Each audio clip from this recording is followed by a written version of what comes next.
ladies and gentlemen, once again, you know who it is. It's the big guy with a little show. Yes, indeed. Yes, indeed.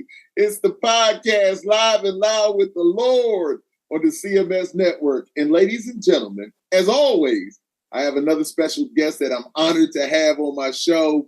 He's a husband, a father. He's a businessman. He's an entrepreneur. He's an amazing musician. And he's got a whole lot of things going on. And if I'm not mistaken, I believe he's a reverend also, man. This guy right here, man, is doing some amazing things. So we're going to take a dive into his pool.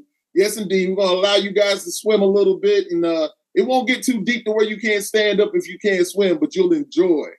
You'll enjoy the swim, though, ladies and gentlemen. So I'd like to welcome to the show Mr. Alex Lohmann. Yeah. Hey, everybody. Wrap him up. Yes, indeed, man. Thank you for being here, young man. So, not a problem at all. Hey, I appreciate you, man. So I always like to ask two questions. First of all, the first one is, where are you from? I was born in Dallas, Texas, and I've lived in this area my whole life. I technically live on the very south end of the Dallas area down in Waxahachie. Mm-hmm. I can drive all the way to North Dallas, and I'll probably get there in about an hour and a half. That's kind of how spread out everything is. But once you're more than like 40 miles from home, it's just Dallas. It's kind of like when you're from Orange County. Right. Once you're out of Orange County, you're from LA. Same sort of thing. Yeah, man. Flying into Dallas, man, just seeing the skyline, man. You know, it was my first time ever being there, and I was just like, man, I didn't know how expansive it was, you know? It's crazy. And then Fort Worth is almost as big and just 30 miles away. And then Denton's just north. And yeah, it's pretty intimidating. You go to most other cities and there seems to be a city, right, suburbs, and then country. Right. Man, we don't have a lot of country left in this part of the state anyway. Gotcha. Well, you know, I'm a Pittsburgh Steelers fan, but, you know, no disrespect. I mean, we do have more Super Bowls than the Dallas Cowboys. It's all that just makes me happy. No disrespect. The Dallas Cowboys is kind of we love them because they're here. I always say, listen, there's so many Dallas Cowboys that. You know, oh God, I don't really like this kid, but man, I got to spend Christmas with him, so I'll make the best of it. And the Dallas Cowboys are like, I listen, all the love for them until they play the Steelers. And I always say the Dallas Cowboy fans are some of the most, I don't know if they're arrogant or confident, but it's always good to laugh at them when they don't make it because they talk so much. Oh yeah, yeah, man. It's now. Make no mistake, there are people that bleed silver and blue. Doesn't matter how bad they're doing. That's right. They're a fan. Yeah. But boy, when they're not doing well, the tide turns so fast. I mean, I have to say I am like that with the Steelers, though. You know, good or bad, I'm there, man. That's the Stars and the Mavericks. They'll hold out. They're like, no. Those are my guys. It's fine. We're just having a bad year. But with the Cowboys, like, man, these guys are terrible. It's a different. Listen, Cowboys is a different level, man. So what's the best thing about being from, you know, where you're from? Man, Texas is a very conservative state, but in the major cities, it's quite a bit more liberal. And I've kind of grown up being surrounded by all kinds of things and all kinds of people. And I love having access to all that kind of stuff. I love that if I want to go and shoot guns one day, I can do that. If I want to go to an art museum, I can go and I can do all that. I'm also not a cold weather person. Right. Oh my God, the cold just wears me out. I keep my AC at home at about 78 degrees. Wow. And I love that hot summer weather. Gotcha. The people here are great. The ladies here are beautiful. You know, lots of lakes. I mean, right. Texas is not a profoundly beautiful state. Mm-hmm. It's relatively flat, right. And there's not a whole lot going on. It's not like when you drive to Colorado or something like that, where you're just overwhelmed by the beauty of what you're looking at. But right. It's home, and most of my family's here too, so that helps. I'm pretty tight with my family, and come from a pretty large family, and we're all from relatively close to this area. That's a great thing, no doubt. Yeah, indeed. So we're going to start getting into it. Let me ask this question, though. How did you meet the magnificent Matt Acevedo? I met Matt. I was working at Zoo Music in Dallas, Texas, and he was a customer, and he would come in pretty regular. So I got to know him a little bit. And then he was working maintenance at this real impressive high-rise called the Stratford. And then the Stratford sold, and they all lost their jobs. Wow. And the manager heard about him being available and was like, I got to get this guy. Right. So Matt and I became friends. I had a car and he didn't. And he had a coffee maker and I didn't. So I would drive to his house. We would have coffee, get in my van, and drive to work. And for a while, I played bass for Livid Rage with him and Carmen. Okay. And then awesome. eventually started my own project after that. And there wasn't any bad blood or animosity. I just had different things I wanted to do and stuck it out until we found a suitable replacement. But I remember Matt, even before he worked there, very well, because there's a word we use in skateboarding called steezy. I mean, it's one thing to pull off a trick. But it's another thing when you can combine style and ease and make it look simple. And that's how Matt's playing always was. So it wasn't so much what Matt was playing. It was the lack of attention he had to pay to what he was doing to pull it off. But everything was just, it was steezy. It was I got smooth. you. He had like a style and a vibe. And he was so relaxed, playing these complicated things and just as laid back as you can possibly get. Right. And never was super concerned about like what guitar he was playing or what amp he was playing through. He just kind of transcended all of that. That's indeed. And it ended up being a really, really cool person too. I really enjoyed getting to work with him. He made it a lot more fun to deal with, because man, working retail, I don't care what you're doing, retail is just a grind. Well, I know that Matt is definitely, ladies and gentlemen, of course, Matt Acevedo is my bandmate in Plastic Catastrophe with Lord Nelson, and he is everything that Alex just said.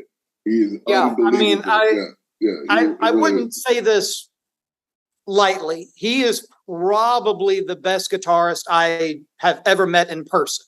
That's awesome. That I actually know. He is that talented. That's why I call him the magnificent one. Yes, indeed. So, you spoke on it. So let's get into it. You talked about playing that bass, and you play the upright bass.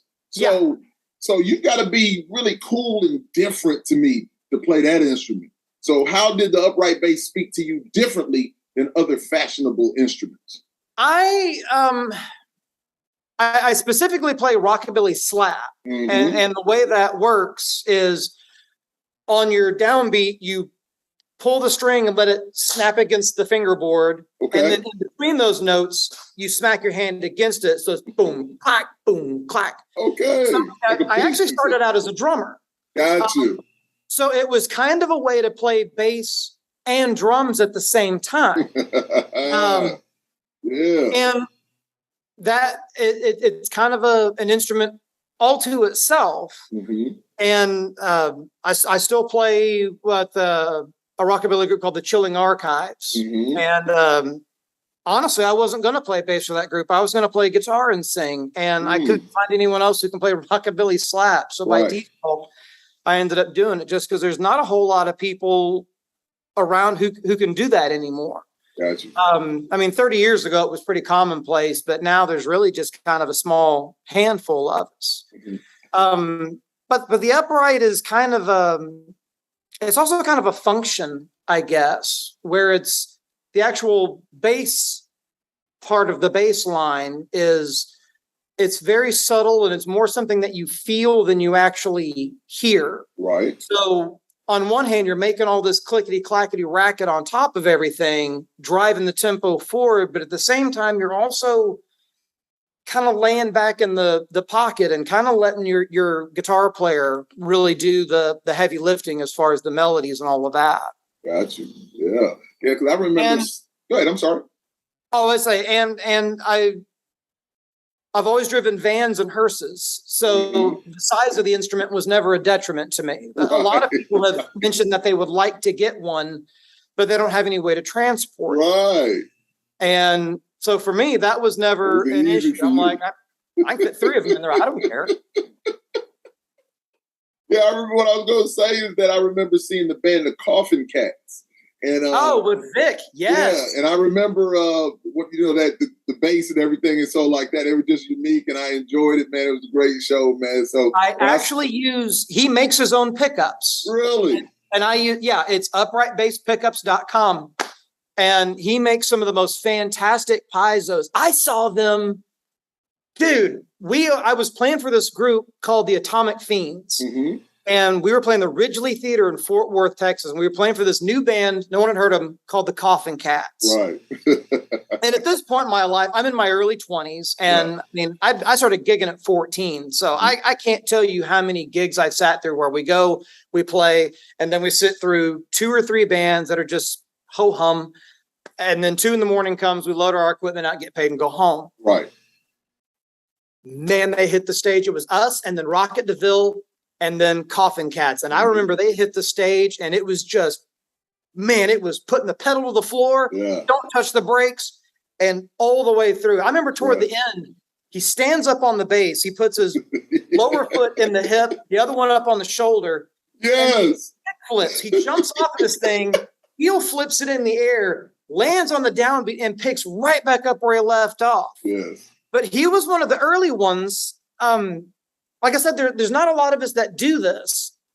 So whenever you go to a rockabilly show, you can set your watch by it. Before the show starts, all the bass players are going to be in one little corner with their basses, looking like pins. And I remember he grabbed my bass and was playing it and gave me a lot of very, very solid advice on string tension and adjustments and bridge and adjusting the bridge and stuff I have never forgotten. Just could not have been a more forthcoming and awesome player. But man, that was kind of a game changer for me. I learned, not only did I learn a lot from him, but after I realized how great of a player he was noticing little things about my playing that he thought were neat. And I was kind of like, awesome. No, that's real. All right. If Vic thinks I'm doing kind of okay. All right. We actually played with them. Man, it must have been back in January or February. They came through on tour again. And we played with them over in Fort Worth again. And it was just every bit as awesome as it had ever been. Loved it. Man. That's amazing. That's amazing. So you spoke about your band, The Chilling Archives. Tell us a little bit more about that and the musical vibe that you guys are creating. It was kind of an odd project. I was looking to do another project that was mine, and I wanted to sing. And I wasn't sure what I wanted to do. And I spent so much of my 20s writing the same kinds of songs about the same kind of subject matter, the same kind of vibe. And I mean, I remember having punk crowds turn on me at venues when I would try to deviate from that. And I wasn't sure what I wanted to do. And I had this, I did a cover song just by myself at home of The Cure's Love Song that I did in a rockabilly style. Mm-hmm. And I kind of thought, man, maybe I'm kind of onto something with this. So got a couple of buddies who were interested in doing it. And this is when lockdown happened. Right.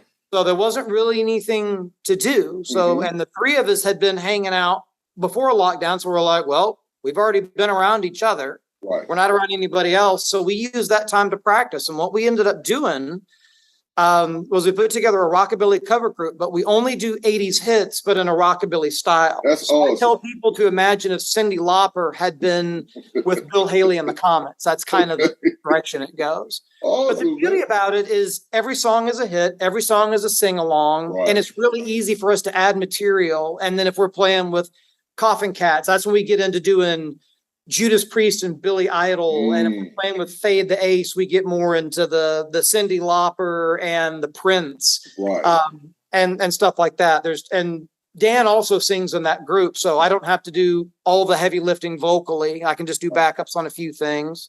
But kind of the neat thing about it is because we are a legitimate rockabilly band and there's so few of them, when touring acts come through, we very often get those opening spaces. Right. So we've opened for the Meteor, the Coffin Cats, the Necromantics. I got some stuff coming up in the pipeline that I hope all works out. And it also helps that I'm with Beefy Dan Burnett plays guitar, who also works at the Haunted House with me. And then Matt Hamill plays the drums, and they've both been gigging since they were in their young teens too. So we get a lot of gigs because frankly, we're not a pain. We'll show up, we do our job, we get our stuff off stage, no drama, no raging alcoholic prima donna fits or anything like that. But it has been an absolute blast. And the beauty about it is we really don't ever have to run out of material. And then I don't ever have to second guess anything that I'm writing. I mean, because as you know, songwriting, that takes a lot out of somebody. Yeah. I mean, because you're literally taking yourself and you're putting it out there. Indeed. And if it doesn't go well, I mean, that can kind of wreck your day. So this is kind of a way to sidestep a lot of that. And all of us play in other projects too with original material and stuff like that. So we also have our artistic outlook, but this is kind of all three of ours are our main focus. Is the one that we gig with the most and put the most effort into. Well, you're definitely a creative, man, and you and your guys. And so, with this band, do you guys have any aspirations of being bigger, or are you just enjoying what you're doing with it? I would really like, I don't know if bigger is necessarily the right word. I would like, as time goes by, to become busier, though. And I would really like to travel some. Gotcha. Most of my gigging is generally local, or I mean, we might go down to Austin or Houston, San Antonio, Oklahoma, something within like 5 or 6 hours, and gig and come back. But I'd like to travel a little more with this group, just because we do have so many more opportunities for venues, and it's like I also play guitar for a post-punk gothic band, and there's like 2 places that will accommodate that kind of music. Right. No, I understand. With the rockabilly band, we've got some leeway on that. And what I would really like to do, and I really kind of want to see up north in the summer. I would really like to be able to parlay this and to get to see more of the country that I haven't seen yet, and spend some time on the road and just, kind of see some stuff. Life is short. I want to see it all. Hey, I feel you on that one, man. You got to enjoy it as much as possible. It'll happen for you if you want it to happen, man. Indeed. So. Oh, yeah. We just got to keep pushing forward. Yes, sir. Never stop, man. It's what we love. It's what we love. So now, how long have you been a reverend, and what was that feeling like when you were called to the ministry? That was kind of a weird thing. So a little background on that. Professionally, I'm a haunted house owner and operator. We're going to get into that. There's a thing. And one of the things about my particular industry is that, I mean, if you work at Johnson Smith Plumbing Company, there's no way you're hanging out with another plumbing company. That's just not how it works. The haunted industry is not like that. We're all friends. And one of my staffers was marrying a staffer at another haunted house, and they wanted to have the reception at ours and the wedding at theirs. And they specifically wanted me to do the service, the actual wedding. So I got ordained online and did it. And since then, I probably do, 7 or 8 weddings a year. I've done some in front of newborn babies in the NICU. I've done a couple of last minute ones, and unfortunately I've done a handful of funerals too, when they couldn't find somebody that knew the decedent. They were like, we want somebody who knew this person to come and do it. But I'm not an overly religious person, but it did feel like something I was called to do. And as such, I don't ever charge for it. I don't ever accept any money for it. The few times people have snuck me tips, I'll normally give it to the cat rescue or something like that, just on principle. Right. But I figure it's one of those things when my friends need me for something, then I can be there to do it, and I'm happy to do it. That's love. That's love because my guy Relentless from the band Vengeance. We were born on the same day. We toured together when I was with Stuck Mojo. He flew me out to be the officiant for he and his wife in Napa, California. So I got ordained online. So we have listen. I went out there and it was just an amazing time. I enjoyed it so much, man, and I took it seriously because it was serious to me, and I thank him for that. But it was a great time, man. And so I understand what you're saying, though, man. I really do. You get to tailor it too. It's my goodness. People want something kind of funny and lighthearted or whatever. Well, I'm going to tell you, man. My father's a bishop, and I got with my dad. I took it so seriously, and I got my whole thing. I had it just nice. I went out there and I was like, Relentless, this is serious to me, man. We're going to go out here because he had such a beautiful wedding in Napa. And I was just like, my brother, let's do this and let's do it proper and right. And so it was an amazing time, man. So I feel you on that one, man. I really do. I really do. So now we talked about, you talked about the haunted houses. So now I really want to get into it. So, and now I was saying like, okay, Reverend Lohmann, but now you told me how you became a reverend and everything, which I understand it. So let's talk about Reindeer Manor Halloween Park. So how did a reverend come to own and operate such a unique establishment? I actually started out as a haunter before that. And it's hard to say exactly when I started. I mean, because as kids, always loved Halloween, and we'd make little spook houses inside the house and that sort of thing. And it was always something that I enjoyed. Right. Through my, all through my teens and 20s, I played in punk bands, and we tried to do very over-the-top, shocking shows with coffins and dancers and fire and all of that. But as I got older and started thinking more about wanting to have kids and some stability, my focus on it changed. I was kind of tired of the fights at the clubs. I was tired of the destruction, the mosh pits. I ran into a lady recently that owned a club called Spider Babies, and we were reminiscing. And there were 6 gigs in a row where a fight broke out during our set. Wow!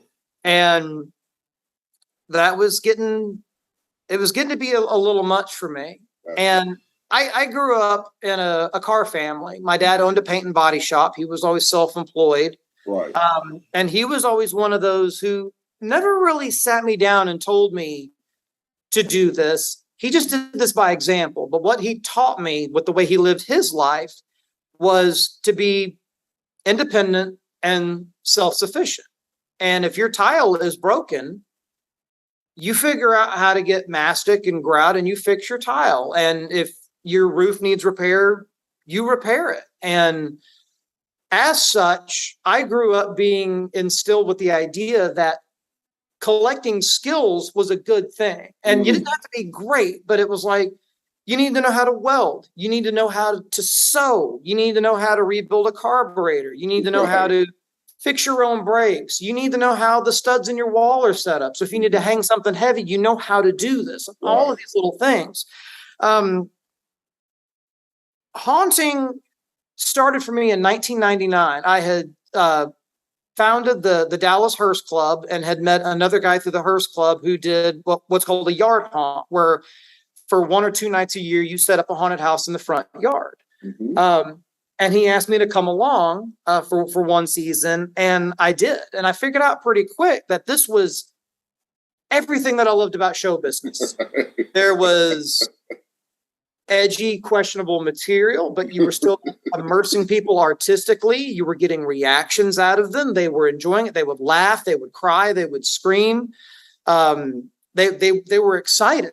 But in addition to that itch being scratched, I discovered that being a decent welder and a decent seamstress, all of a sudden, those two things were viable and important in what I did. So I kind of was an amalgam of everything. I kind of felt like my entire life up until then had been driving me that direction. Wow. So I haunted as an amateur yard haunter for 2 or 3 years. And then my wife and I decided to sell our house and use the proceeds from that to open our first haunted house, which we did. Man. And it bombed, lost everything. So in typical fashion, I'm not one to shy away or give up on things. So we started over from scratch again. During that 1 year where we bombed, an interesting thing happened. And the very last weekend, a group of guys came out to see us from this place called Reindeer Manor. Right. And they came out and they saw the haunted house, which I had no business opening this thing to the public. I mean, it was safe and it was well done, but it was like 1,200 square feet. It was a little tiny thing. And in hindsight, to say it was the humble way to get into this industry is a pretty serious understatement. But they came out and we gave them some tickets to go through, and they really seemed to enjoy it. And they said, well, we're open this next week before Halloween. Come out and see us. Right. So we went out there and saw them and liked what they did. And they mentioned, they're like, we have another building. You don't have the crew or the manpower or the ability to put on a second attraction, but we've got to have more than one attraction to survive in this market now. Right. So I worked out a deal to lease one of their buildings, and I built my first show in it. Expanded on that for the next 3 years, and then I added a second show out there in 2008, and ran that one for quite some time. And Reindeer Manor had originally been run by the Boy Scout troop. Got you. And the haunt industry is a lot like the recording industry in that everything has shifted a lot in the last 10 years. The whole business model has been tossed out the window, and haunted houses became a legitimate industry. There's a standard. Now, when people would go to a haunted house, they think, well, I'm going to see something Halloweeny and I'll pay to see it. Right. Now people have an idea in their heads of what to expect. And the reality is haunting as an industry outgrew what a Boy Scout troop could do simply as a fundraiser. Right. So in 2014, they sold the operation to us, and then we revamped Reindeer Manor and then added a fourth attraction. And well, I guess this is probably as good a time as any to mention it. We're going public with it in the next 48 hours, so you're going to kind of hear it here. Awesome. I'm going to ask you. Yeah, awesome. This is actually our last year at our current location. Wow.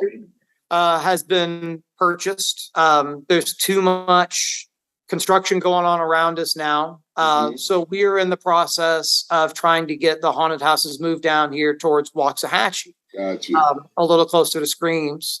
So this will be the last year of Fear here at the Red Oak location. So season 49 will be our last one, and then season 50 will be the first one at the new location. Amazing, man. But since then, since I've gotten involved in this industry, we've launched a prop company called Wind Hinges Creek, and we make decor pieces and do custom commissions.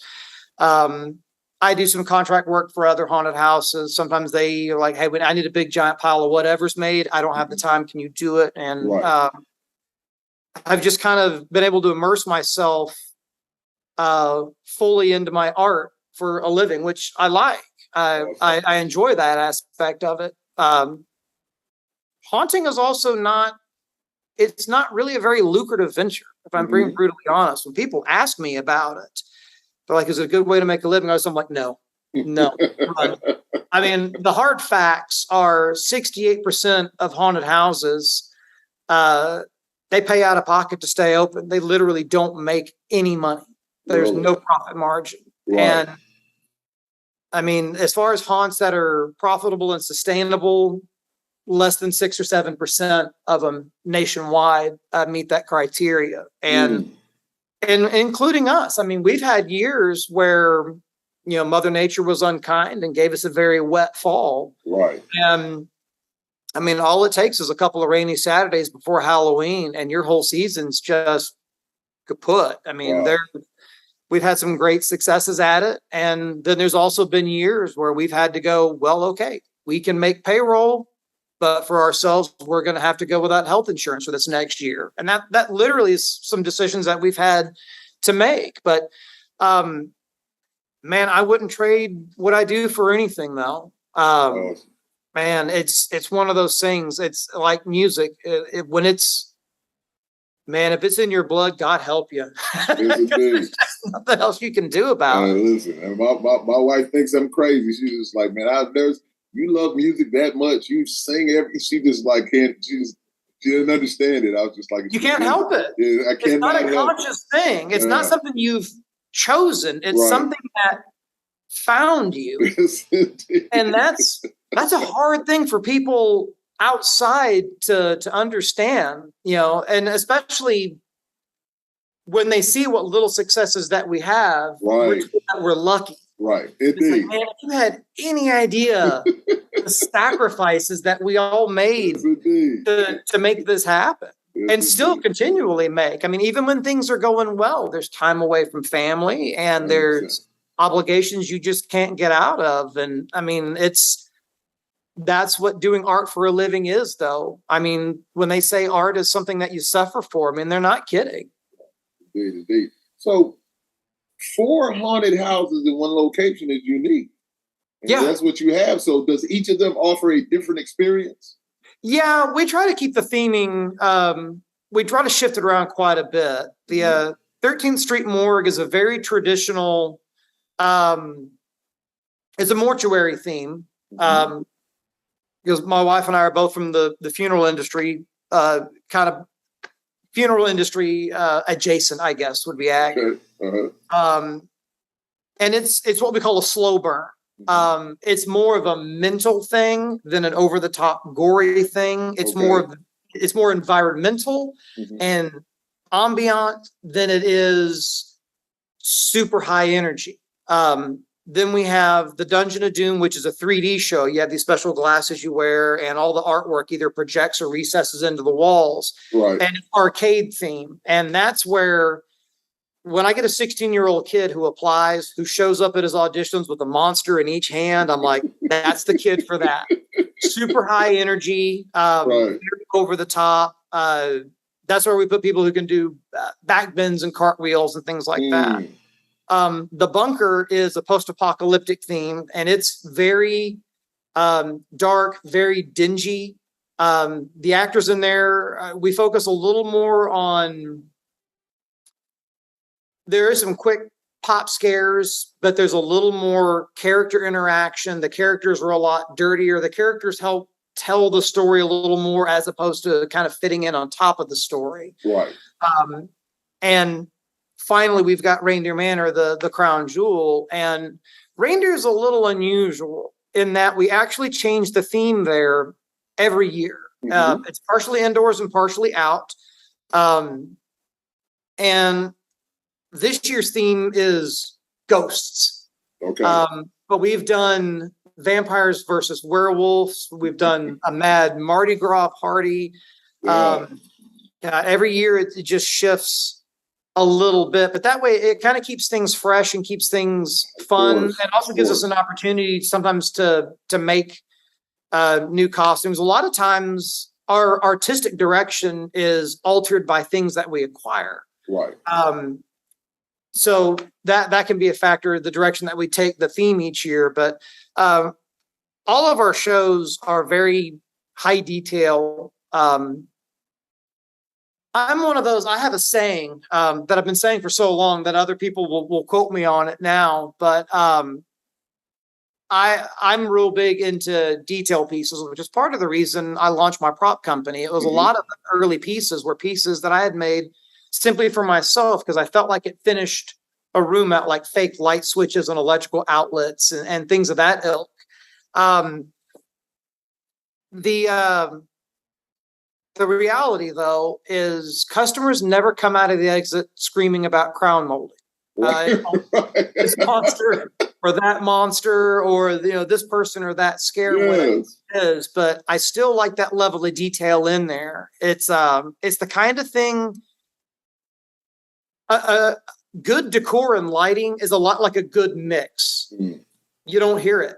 Right. If it's done right, you don't hear a good mix down. Got you. But you will certainly hear a bad one. Right, indeed. You can pick and choose. It's like there's way too much compression on that snare. It's caught my ear. But if it wasn't, you would just vibe with it. All beautiful indeed. Haunting's kind of the same way. And I like to provide that good overall mix and vibe and lighting scheme. And as time has gone by, I mean, there was a time where my wife and I were 2/3 of our makeup crew.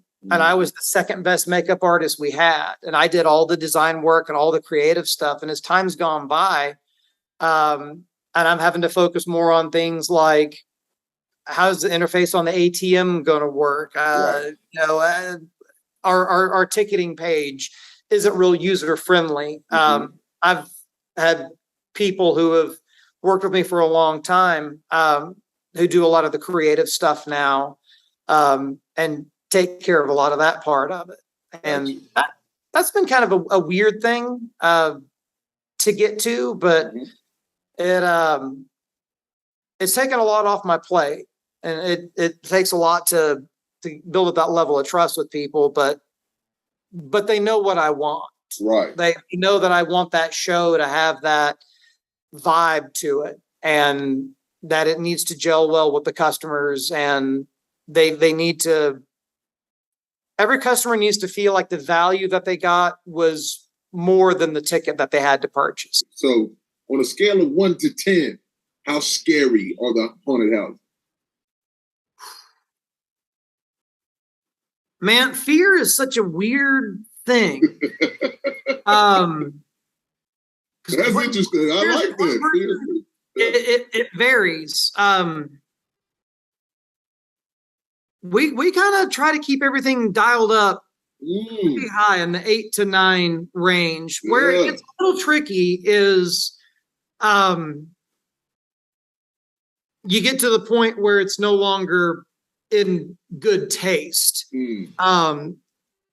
So there's really a couple of parameters we have to work with then. The first one is safety. So we do things that look unsafe. We have a lot of sets made with wires that look like they're sparking, or floors that are unlevel and things like that. But the reality is they're completely safe. Right. We have to focus. All of our design work has to focus around ADA compliance and fire exits and fire safety and building evacuation first. So, and I don't want to say that that's a crutch to have to work around, because it's our obligation to put on a safe show. I mean, so that has to be first. But then the flip side of it is you get to where you start getting outside of good taste. So we will typically avoid anything overly religious. Gotcha. We have violence directed towards children, or violence specifically directed at women from men. We try to keep everything very even.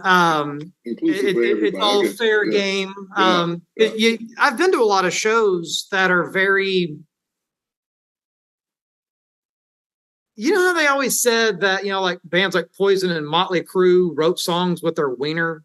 There's a lot of haunted houses that are the same way. And a lot of it is just like an excuse for scantily clad women. Got you. Right. Right. Which, make no mistake, I have no problem with inherently, but that's not necessarily what your entire customer base wants to see. I've seen haunted houses that had girls, teenage, making sexual references and things like that, which I thought was pretty inappropriate, and especially for a child that age to be engaging in. But what we have in the middle of all of that is this little sweet chunk of space, and a lot of mistakes that haunts make is number one, they don't maintain group separation. If you put in a group of 6, the idea is you train your staff to keep a space between that group and the group in front and the group behind.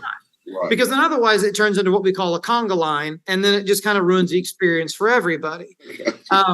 Now, most shows on busy nights, it's just conga line all the way through, just in an effort to get customers through. We still maintain about a 93 percentile success rate for separation. Right. And you've got to train your staff. If you've got a slow-moving group, scare them from the back. If they're moving too fast, you scare them from the front.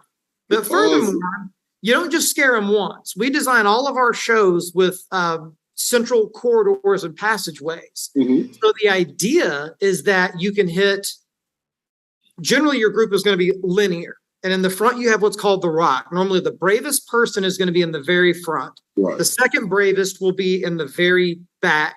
The ones who are most afraid are going to be in the center because they feel like they're the safest. Right. So our general concept is to try to distract and not necessarily just go for the first person in the group. So that's where the artistic part of it comes in from an acting standpoint. Because, I mean, you can pop out of one place and catch the middle of the group and get a good startle, distract the other ones. While they're doing that, then another one can come out and scare the guy in the front. Well, if the guy in the front's scared, it makes it scary for the ones in the middle. Of course, man. Brave one. Yeah. There are a few cardinal approaches to hitting guests. And number one, obviously you want to break it up. You don't want to always hit the first person. You want to hit the middle of the group, the back of the group, and then the front, or vice versa. Hit them multiple times. But there's terrify. Well, there's creep out, terrify, horrify, and then the gross out. Right. So when you creep, that's exactly like what it sounds. You might even be seen, and they know that they're seeing you. You're not trying to hide. Right. You give them the side eye. You let them see you, and then you scurry away a little bit. You let them know that you're there. But horrifying and terrifying are really two different things. When you horrify somebody, what you're doing is you're putting them face to face with an undesirable aesthetic object. And that's your basic startle scare. You come out, there's nobody there, bam, there's somebody there. They're horrified. They're seeing somebody who's gross or disfigured or ugly or scary. Yeah. The third approach is terrifying. Terrifying is when you start bringing in the threat of bodily harm.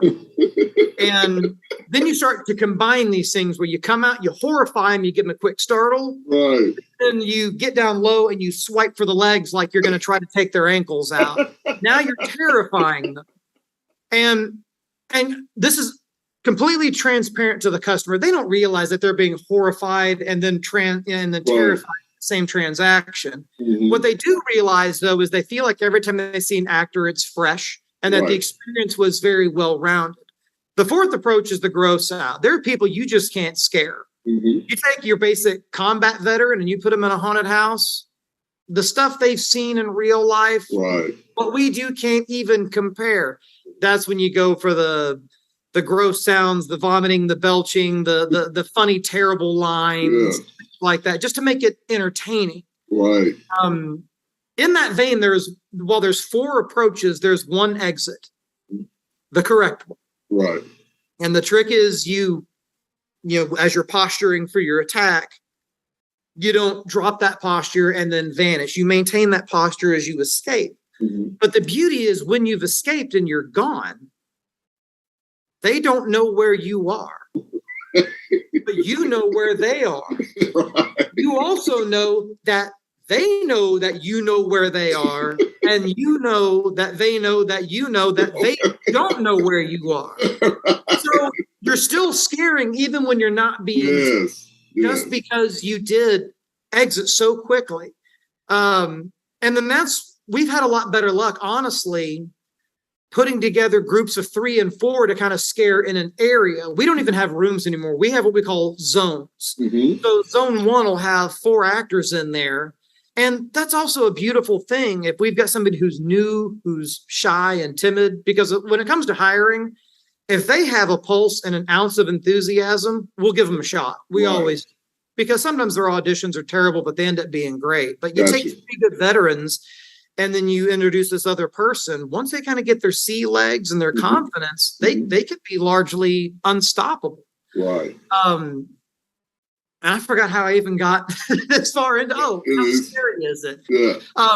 Our shows are as scary as our staff can possibly make it, I guess would be the simplest way to do that. Yeah. And our focus on our staff training is we don't teach them what to say or how to say it. What we do is we teach them the cardinal approaches, the cardinal departures, because they'll come up with something in their brain that is so much better than anything we could ever invent for them. Right. Man, that's how I knew I was really onto something. When we had Dungeon of Doom open one night in 2008, and I'm walking around out front, and I asked my door person, I'm like, what's with all the howling in there?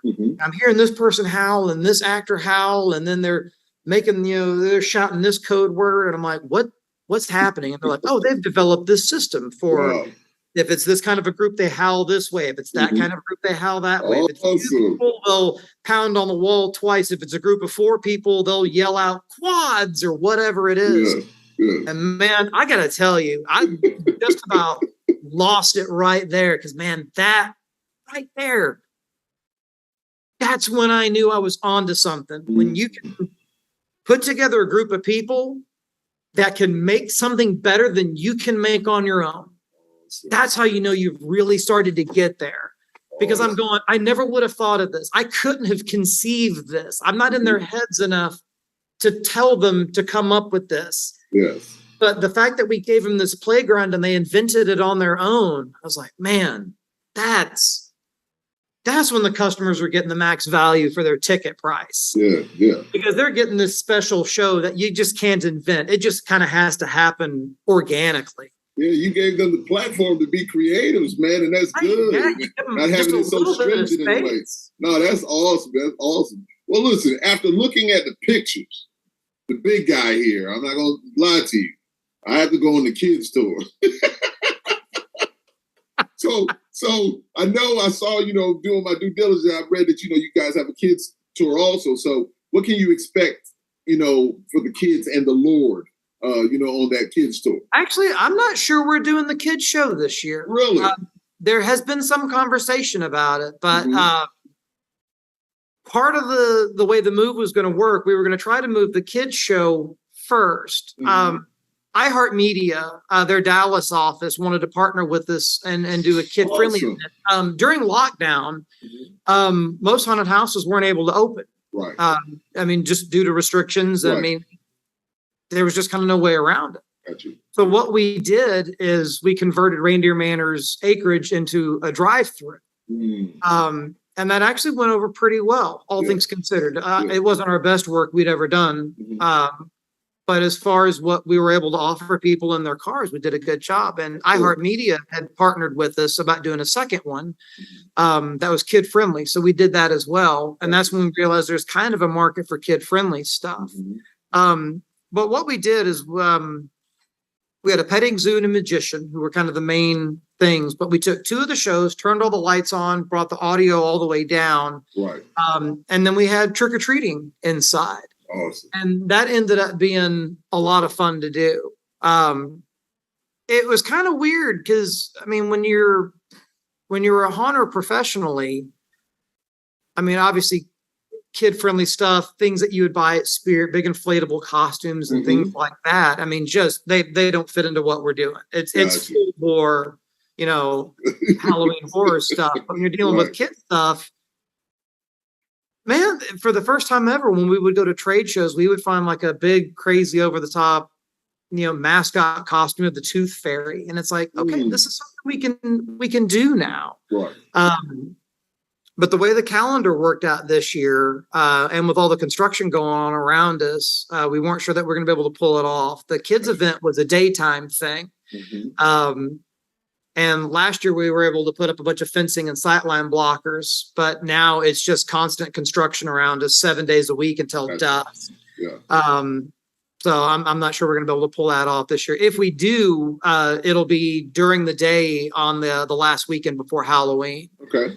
So we're not completely convinced that we're not going to be able to do it, but we're just going to kind of have to check the lay of the land about mid-October and go, okay, can we pull this off or not? All right, so he's telling me he would have to scare me, is what he's Yes. I'm so visual, man. So I visualize everything that you're talking about, man. So it's like I feel it when you're talking about it, man. I'm really engaged like that because I see everything so clearly, man. So it's unbelievable. So you kind of touched on it a little bit. Where do you get the talent for the haunted houses every year? Is it the same people returning, or you know? We have. Fortunately, a very, very low turnover rate. We normally run a staff of about 110, and that includes security and ticket takers and food services and things like that. But I don't know. We probably bring on 12 to 15 newbies every year. Right. Generally, if we lose a staffer after a few years, it's very seldom because they're not happy doing what they're doing. A lot of times it's because they've moved or had a baby or went to school or their job has taken a serious turn of some kind. And they're like, I got to work nights and weekends now. Right. Every now and then there'll be someone who's like, I've just kind of outgrown doing this. I don't enjoy doing it. And normally what happens at that point is they come out of the house and that's when they end up in merchandising or on the security team or something like that. But most of them are veterans, and then the newbies, every year we have actor training, and 4 or 5 of us will kind of head all that up. And our actor training is a little unusual. Our audition process, we're not interested in how scary they can be. Right. We don't even touch on scary stuff.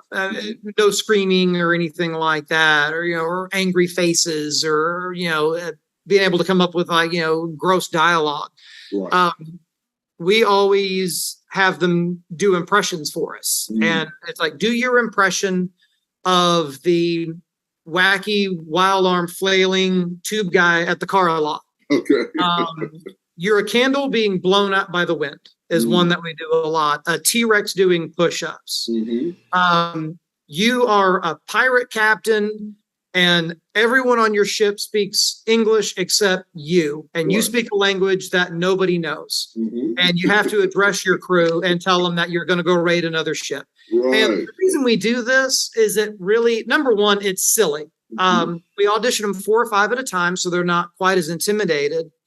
It's a good icebreaker. It kind of helps them fit into the existing staff and the veterans that are there. It kind of helps them kind of cut up and show that this is a fun thing. Right. But it also shows us who's willing to make a fool of themselves and who doesn't care, who's perfectly fine to just be like, T-Rex doing push-ups and jump on the ground. And, that'll tell you a lot about a person right there. Of course. But I mean, if they'll jump on the ground and pretend to do push-ups like a T-Rex, then putting him in a scary costume in a scary environment with loud, scary music and smoke and blood and all that, it's going to be a cakewalk. Easy, yeah. It's just not going to be any sort of trouble. I got you. So, now, that being said, every year on dress rehearsal, we lose at least one. Every single year. You can set your watch that we're going to lose one. There's going to be one halfway through the night who goes, I can't do this.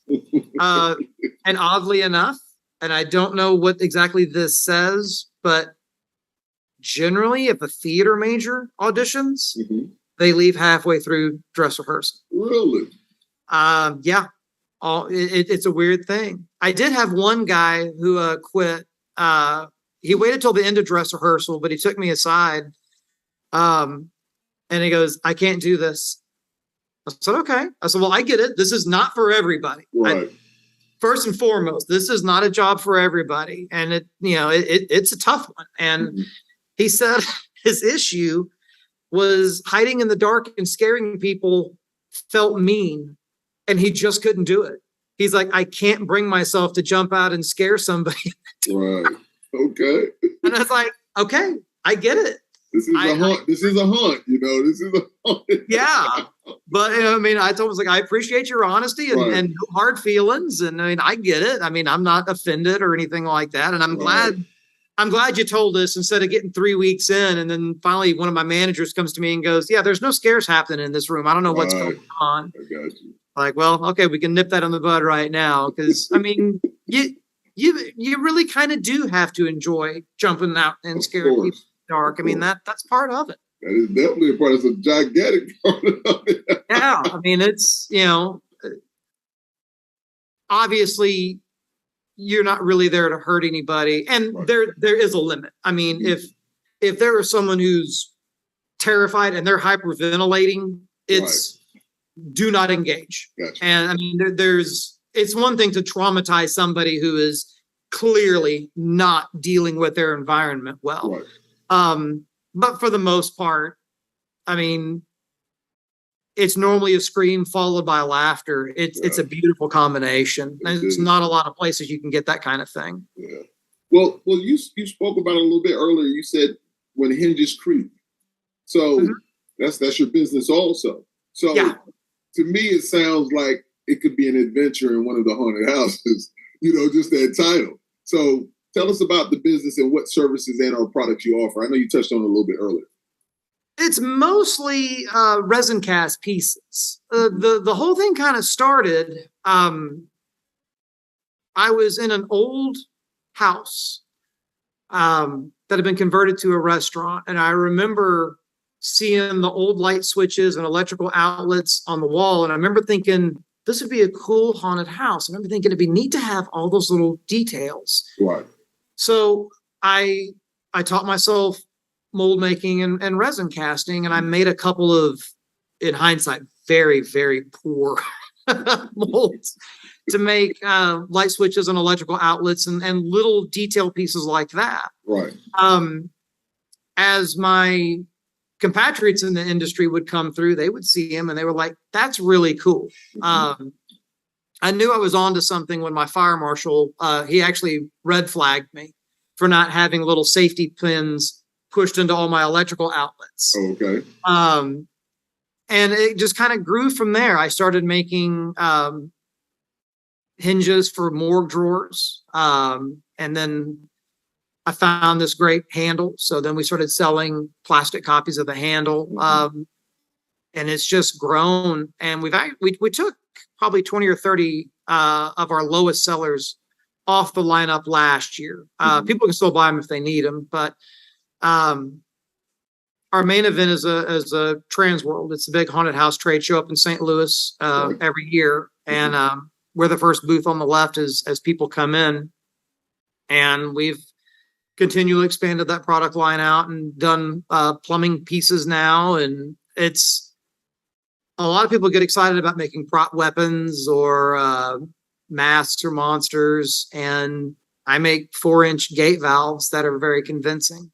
Actually, some of our gate valves, The Walking Dead, their production company is a customer of ours. Oh, really? They've bought some of our pieces because they needed to set up what looked like big, giant, heavy cast iron pieces, but they needed light and identical and relatively cheap and relatively fast to get. Awesome. So they're companies like that will buy things from us. And part of what sells what we do is they can always come back for more. A lot of times they'll buy enough to make 6 morgue drawers and then realize they have room for 8. So they can call me back and whatever else they need. But we offer them finished. We offer them unfinished. And oddly enough, one of the classes that I teach at Trans World is mold making and casting. So I go up there to sell all these things and then specifically teach a class on how to not need to buy my product, which I'm not really sure I thought that through when I did it, but I enjoy that part of it too. Because whenever I get to teach something, I feel like I learn more about it than I knew to begin with. When you have to kind of condense all your information to make it easily absorbable over the course of an hour and a half, I feel like I kind of have to change my thinking on it a little bit. But that company kind of operates the opposite end of the calendar from the haunted house. So normally the haunted house closes in October. Right. We have our after party and then shut down and clean up until right around Thanksgiving. Normally Thanksgiving to Christmas, we kind of take it easy, kind of catch our breath a little bit. And then once the holidays are over, we start ramping up for the wintertime trade shows, get all that done. And then once those initial orders, as we get into spring, start getting filled, we slow down a little bit. Then we start ramping up the haunted house. Then we get the haunted house finished. And then right before we open, we normally have another little short wave of people who need additional pieces right before season. Right. And that's kind of how our calendar works. So it was another one of those things that it was a niche that nobody was really doing.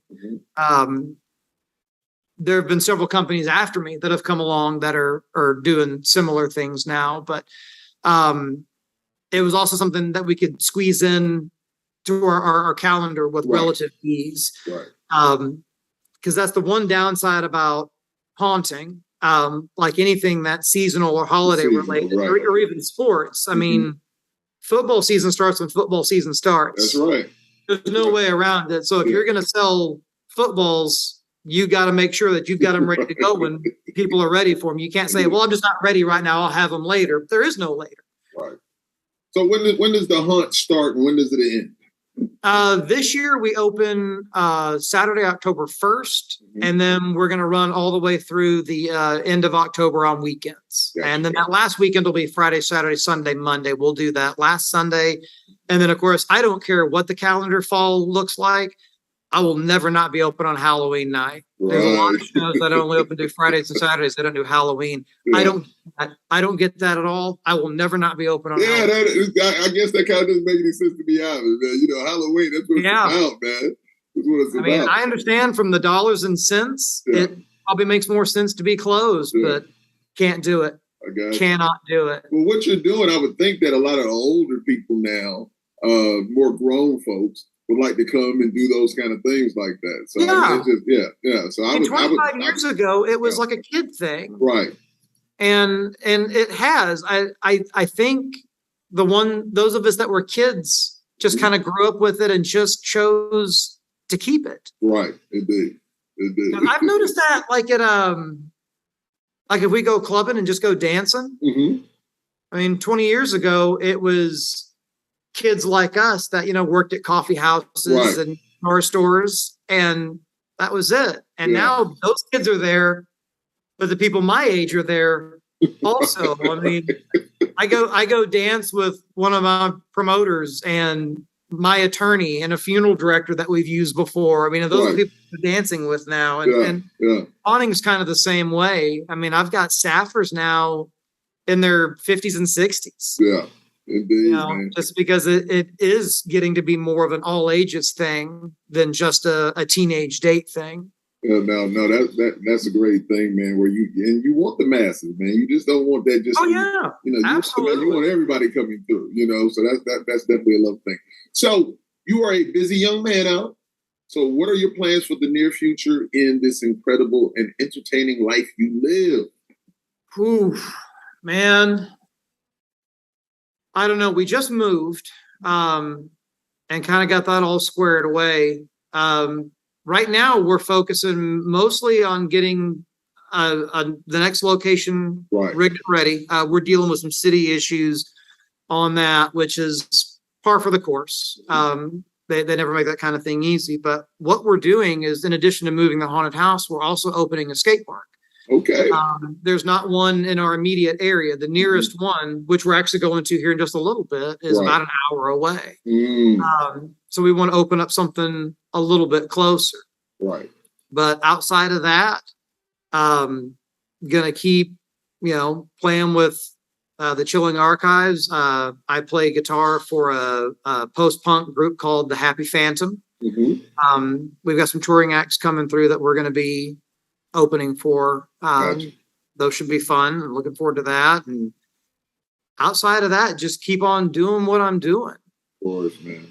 Well, you're handling your business, man. You talk about skateboard shop. I have the Hoop Skateboard Company. I have a deck right back there. Nice. That he's going to do some stuff for me. And my man Scott Bowling off the Good Company podcast, he gave that to me, man. It's just love, man. And so the guy that owns Hoops, man, we're doing some things with Lord Nelson and it's love, man. So, skate deck stuff, man.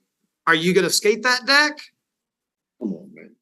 Now, I'm a little bit older now. Now, back in the day when I used to do some skateboarding when I was a young man back in Fort Benning, Georgia, many moons ago. Now, no. You're never too old. No, I started skating at 45 years old. Really? I started at 45. So what's funny is that I can just remember my kids, we bought them skateboards and they were just like, man, I hopped my big tail on there and they were like, Dad. So I started like doing ticking back and forth and doing the thing. They were just like, I was like, I was a kid at one time, but what you guys understand, and they were just looking at me like, I cannot believe. I was just like, man, this is what we used to do. This is what, we didn't have the video games like you guys have video games. Yeah, we didn't have cars. We went outside and did what we did. So, that was just how we operated. Yes, indeed. So, no, but it's awesome. So, if you don't mind, young man, please give my listeners and followers all your pertinent information. If they want to, come down to Texas or do whatever, man, just to get in touch with you. The website for the haunted house is reindeermanor.com, and it's got all the backstories on there and everything, and the ticketing information and the calendar. The prop company is windhingescreek.com, and that's got our full product line on there. They can find the Chilling Archives on YouTube and Facebook. They can also find Happy Phantom on both of those formats. There's not a lot of stuff for Happy Phantom yet. That group is relatively new. Okay. There's a new album that comes out at the very end of October. Awesome. So I have a lot of new stuff that we're going to be uploading then, because that's what I need is one more thing to have to squeeze into my October. You are busy. Yes, indeed. Well, look, man, I just want to say that this has been truly entertaining for me. I really appreciate you coming on, man, having a great time. Not a problem at all. Yeah, I'm glad Matt linked this up, man. And it's just enjoyable, man. And just like you say, the haunt. I like that word. I'm a haunter. It's just so visual for me, man. It's just like, when people ask, they're like, what do you do for a living? Yeah. And I always tell them, I'm a haunter. And they go, I don't even know what that is. Yeah, because when you said it, it kind of caught me off guard too. I was like, a haunter. And we're just using that vernacular because, haunters, and we have haunts, and that's just how we do things. We kind of have our own little language in that industry, like most industries do. I got you, man. Well, look, just continued success, man. I applaud you, and congratulations on becoming public, as you said. And that's just a beautiful thing, man. Just want to grow as big as you want it to be, man, and enjoy yourself. Enjoy every moment of the life you've been given, man. That's the way I live my life, man. You only get one. You only get one, so enjoy. You really do. And my goal for it is, I don't know how long it's going to last, but on my last day, if people go, do you have any regrets? I want to be able to go, none. I feel you on that, because I don't have any regrets. Just life lessons. Stuff that didn't work out, I did my best with, and I can't feel bad if it didn't work out. And I figured that's a pretty decent way to live. Yeah, salute to your wife, man, for supporting you and all those good things like that, man. It's really a beautiful thing, man, most definitely. So, ladies and gentlemen, once again, it is yours truly, the Lord Nelson, that is, on the podcast Live and Loud with the Lord, and my very special guest, Mr. Alex Lohmann, of course, on the CMS Network. Thank you so much, my brother. I really, really, really appreciate it. Great conversation, man. Thank you much. Happy to do it anytime. Yes, indeed, man.